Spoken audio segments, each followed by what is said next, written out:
Hello दोस्तों, आपका स्वागत है आज नई वीडियो में। चलिए हम शुरू करते हैं। आप हमें सरपंच जरूर बनाएं। गाइस, ये जो सरपंच की सैलरी होती है वो महीने की 8,000 होती है, लेकिन वो एक साल के अंदर फॉर्च्यूनर और बुलेरो कैसे ले आते हैं, बस यही चीज पता लगाने के लिए आप मुझे भारी वोटों से सरपंच बनाएं। हम भी तो पता करें कैसे लिया मैं। हम भी तो पता करें कि बोलेरो और फॉर्च्यूनर 8,000 महीने की सैलरी पे कैसे खरीद सकते हैं। कृपया करके आप हमें भारी वोटों से विजयी बनाएं। धन्यवाद। 50 रुपए में कौन कौन सपना देखेगा, वो भी दिन में। अरे भाई, तो दिन में सपना दिखाऊं? अरे तू पागल वागल है क्या? दिन में सपना कैसे दिखा देगा तू? अरे मैं दिखाऊंगा, ले दे 50 रुपया। क्या बात कर रहे रे बाबा? तू दिन में सपना ही दिखा। देख,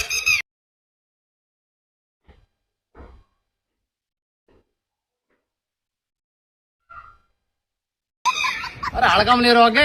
अरे मेरा 50 को नोट दे। तूने सपना चौधरी दिखा दी, सपनों ना दिखायो। अरे यही की तय हुई थी मेरी, अपन ऐसे बच की ना है। चल यहाँ से 50 रुपए दे तू मेरा। ला बाबा, दिखाऊं तेरे को सपना दिन में जो वहाँ आते हैं। पता है कि ईमानदारी गेम खेलूं मैं। तू ईमानदारी वाला आदमी ना निकल।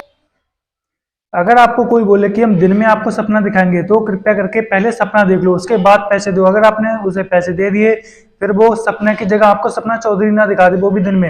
आप सोच के देखो, दिन में सपना कौन दिखा सकता है? सपना चौधरी तो हर कोई दिखा सकता है, बट जो आपका सपना है अलग ड्रीम, वो कोई नहीं दिखा सकता। इसलिए आप थोड़ा सोच लें, समझ लें, पहले सपना देख लें, उसके बाद पैसे दें। क्योंकि अगर आपने एक बार किसी को पैसे दे दिए तो उससे पैसे वापस लेना बहुत ही मुश्किल का काम होता है। ये तो सिर्फ इनने मजाक के लिए बोला, बट मैं आपको रियल लाइफ की स्टोरी बोल रहा हूँ। अगर आपने एक बार किसी को पैसा दे दिया ना तो बहुत मुश्किल से ही पैसा ले पाओगे। दोस्त भी पैसे के मामले में थोड़ा सा बिगड़ जाते हैं। बाकी मर्जी, आगे देखते हैं। भगवान कहाँ है? जहां खुदा है वहीं भगवान है।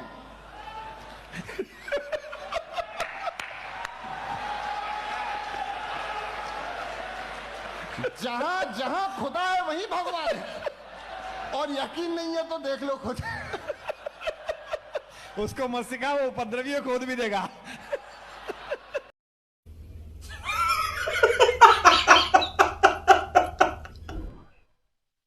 भगवान हर जगह है बेटे, समझा? चल आगे बढ़ते हैं। अगर आपके घर में चूहे हैं तो चूहे मारने की दवाई लाने की कोई जरूरत नहीं है। अब सुना है आपकी मुस्कान पर हर कोई मरता है।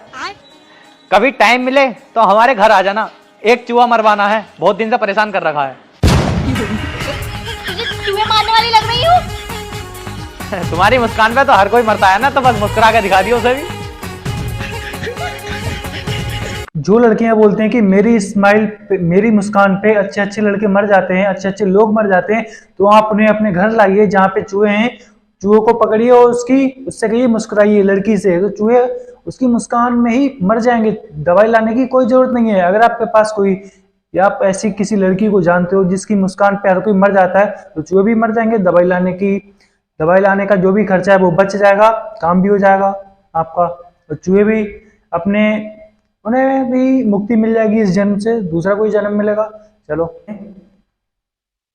फोन बिल्कुल रुकना नहीं चाहिए, काम भी नहीं रुकना चाहिए, फोन भी नहीं रुकना चाहिए। इस लेडीज ने कितना बेहतरीन दिमाग लगाया है। घर वालों ने बोला ससुराल में कि काम रुकना नहीं चाहिए, तो उन्होंने क्या किया, काम तो बिल्कुल नहीं रोका। तो इन्होंने फोन का इतना अच्छा स्टैंड बना रखा है जो साइड में एक मतलब टंकी पे लगा रखा है, साथ ही साथ काम भी करते जा रही हैं और साथ ही साथ मोबाइल भी चला रही हैं। इससे क्या हो रहा है, जो डेली का डाटा यूज करने के लिए मिलता है उसका सही इस्तेमाल भी हो रहा है और घर का काम भी हो रहा है।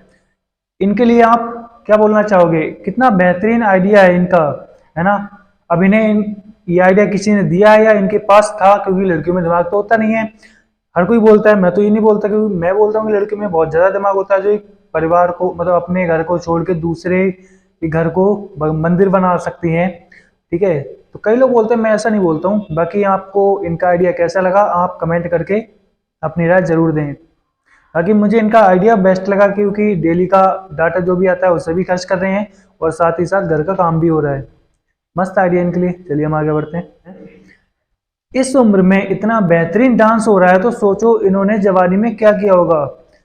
जो फ्लोर होते हैं उनकी धज्जियां उड़ा रखी होंगी, और कई लोग ऐसे होंगे जो इनके दीवाने रहे होंगे उस उम्र में, है ना, नई उम्र में। अब इनकी ये उम्र आ चुकी है जो आराम करने के, बट ये फिर भी कितना फिट होके डांस कर रहे हैं, डांस कर रही हैं, है ना। आप इनके लिए क्या बोलना चाहोगे? मतलब इस उम्र में इतना बेहतरीन डांस हो रहा है, तो सोचो उस उम्र में जवानी में क्या रहा होगा। मतलब अंदाजा लगा के देखो, इस उम्र में ऐसा तहलका मचा रखा है इन्होंने। ये विदेश की है, यही अगर ये भारत में होती, इस उम्र में कोई डांस करता है ऐसे रोड पे, तो लोग बहुत ज्यादा मजाक बनाते, बोलते कि अब तुम्हारा आराम करने की उम्र है, तुम ऐसा डांस कर रही हो, ये इतना अच्छा डांस कर रही है तो ये 100 साल तक जी सकती है। भारत में क्या होता है, इंसान की 60 साल, 60 क्या 40 प्लस हुई नहीं बेटा हम ज्यादा कुछ नहीं, अब बूढ़े हो चुके हैं। बूढ़ा इंसान जब होता है जब वो 90 साल का हो जाता है, और कई लोग ऐसे भी होते हैं 90 साल तक भी बूढ़े नहीं लगते हैं, क्योंकि वो मेहनत करते रहते हैं, कोई ना कोई काम करते रहते हैं। बॉडी का क्या है, बॉडी का मतलब होता है कि अगर आप जब तक काम करोगे, जब तक उससे मेहनत करोगे, जब तक वो सही रहेगी। अगर आपने मेहनत नहीं की तो फिर बॉडी धीरे धीरे बेकार होने लगती है। जैसे क्या होता था, पहले साइकिल चलाते थे तो इंसान को डायबिटीज होती नहीं थी। लोग बोलते हैं डायबिटीज क्या है, कुछ नहीं है। आज भी गाँव में जो लोग खेती किसानी करते हैं उन्हें डायबिटीज बिल्कुल नहीं होती है। शहर में रहते हैं उन्हें हो जाती है। सुबह उठे, फ्रेश वगैरह हुआ, खाना खाया, ऑफिस निकल गए, उसके बाद आए, ऑफिस में गए तो वहाँ एसी, घर पे आए वहाँ भी एसी नहीं है तो कूलर के आगे बैठ गए, पंखे में बैठ गए। मतलब बॉडी को बिल्कुल भी पसीना नहीं निकल, बॉडी से बिल्कुल भी पसीना निकलना नहीं चाहिए।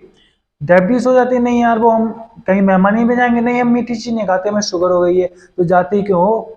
या तो बोल दो। एक तो सारा इन लोगों का अजीब सा सिस्टम होता है। एक बन मतलब 4-5 लोग होते हैं, 4-5 लोग होते हैं, उन्हें एक तरह की चाय बना के पिला सकते हो, बट एक मेहमान आते हैं, फूफा जी या जीजा जी जो भी हुए, नहीं जी हम तो शुगर फ्री चाय पीते हैं, इनके लिए स्पेशल चाय बनाओ। अबे इतने कुछ खास थोड़ी हो तुम, मेहनत करो, डायबिटीज होगी नहीं कभी। मगर ना मेहनत होती नहीं है, घर से ऑफिस एसी में, ऑफिस से घर एसी में या कूलर में। बॉडी पे थोड़ा बहुत जोर डालो, बीमारियां नहीं होंगी। बाकी मर्जी आपकी। चलो हम आगे बढ़ते हैं। बॉयफ्रेंड चॉकलेट डे पर अपनी गर्लफ्रेंड को उसके घर पर चॉकलेट फ्लाइंग करने आया, मतलब देने आया फ्लाइंग स्टाइल में।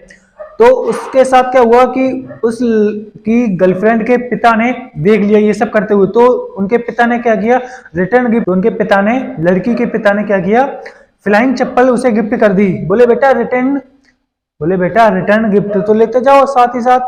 तभी तो बोलते हैं कि बुलाती है मगर जाने का नहीं। अगर आप सोच के देखो, इसकी किस्मत अच्छी थी जो ये बच गया।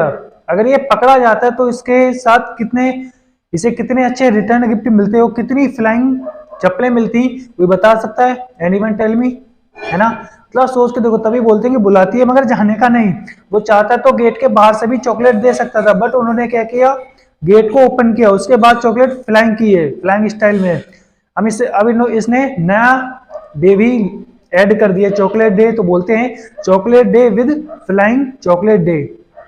मस्त आइडिया इस बंदे का भी। अगर ये पकड़ जाता तो इस पे कितनी फ्लाइंग चप्पलें पड़ती, कोई बता सकता है? आप अपनी राय कमेंट कर सकते हैं।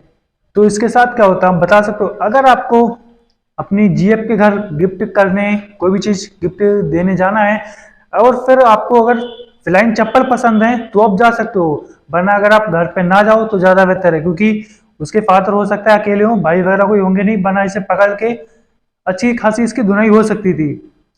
ठीक है, बाकी आपकी मर्जी है। हम आगे बढ़ते हैं। लड़की का नंबर किसे किसे चाहिए? ओहो मैडम, नंबर दे दो अपना। हाँ हाँ लिखो। हाँ बताओ। 112। 112। अबे ये तो पुलिस का नंबर है। हाँ तो पुलिस में ही तो हूँ मैं। पुलिस में? बाजी गलती हो गई।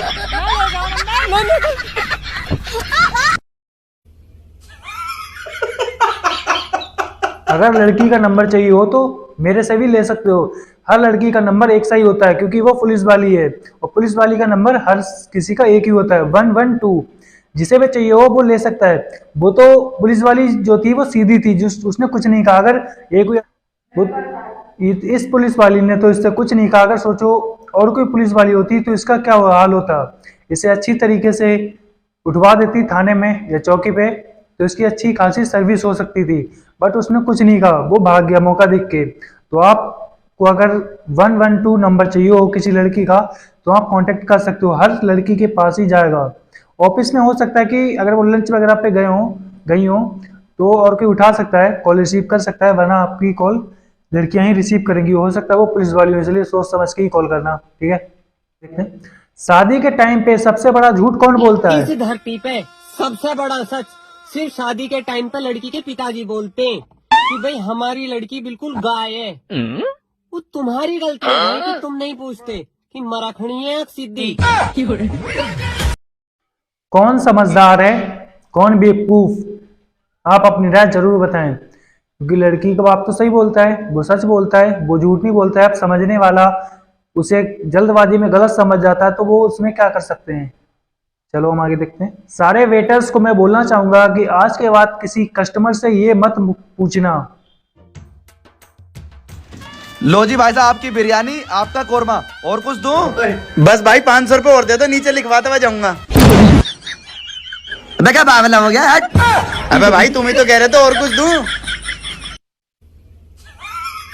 अगर पूछना है तो ये पूछो कि खाने में क्या लाना है। अगर आप पूछो क्या लाऊं तो वो कह देगा पैसे ले आओ, ठीक है। क्योंकि कस्टमर भी आज के टाइम में बहुत माइंडेड हो चुके हैं। पैसा तो होता नहीं है, फ्री में आ जाते हैं फोकट में खाने के लिए, बाद में बेटर्स की क्लास लग जाती है। इसलिए अगर आपको पूछना है तो उनसे पूछिए खाने में क्या चाहिए। बाकी आप समझदार हो। पत्नी अपने पति को क्या मानती है। पत्नी पति को भगवान मानती है लेकिन मजाल है कि कोई दूसरी आके पूछ ले। भगवान तो सबका होता है ना।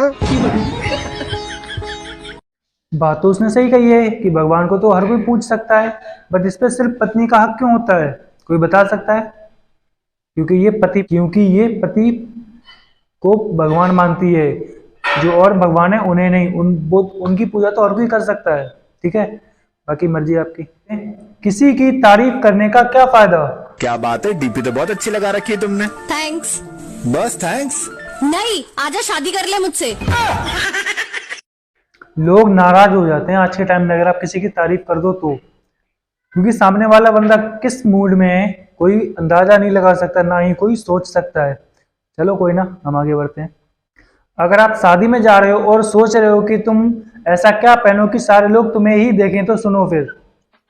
यार ये बता, मुझे शादी में जाना है, कौन सा कोट पहन के जाऊं कि सब मुझे ही देखें?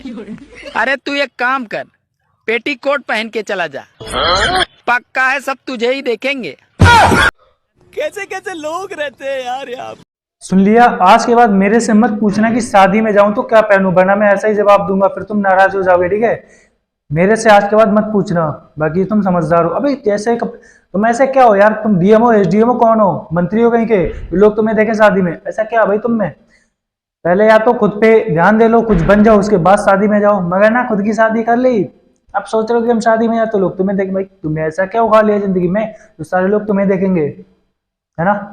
या तो कुछ बन जाओ, उसके बाद कुछ करो, शादी वादी में जाओ। शादी में भी जाना है, खुद की शादी भी करनी है, उसके बाद सोच रहे हो कि किसी की शादी में जाए तो लोग हमें ही देखें, तो लोग क्यों देखेंगे तुम्हें। समझदार बनो, चूतिए नहीं। बेटा बाल ही तो सफेद हुए हैं, बॉडी में आज भी वही जवानी है। पापा, मैं रोहित के साथ बाहर जा रही हूँ। कहाँ जा रही है अकेले? कोई जरूरत नहीं जाने की। अरे मैं अकेले नहीं जा रही हूँ, उसकी मम्मी भी साथ जा रही है।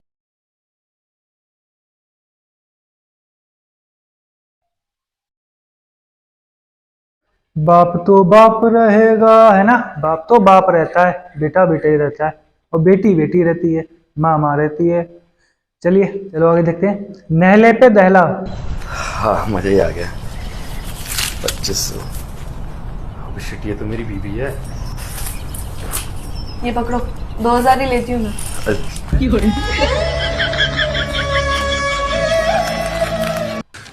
तू समझा?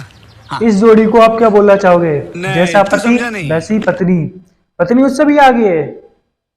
आप इनके बारे में क्या बोलना चाहोगे, इस जोड़ी को क्या नाम देना चाहिए, इस जोड़ी को क्या बोलना चाहोगे, आप अपनी राय जरूर दें, ठीक है। चलिए मिलते हैं नेक्स्ट वीडियो में और भी मजेदार लोगों के साथ। धन्यवाद।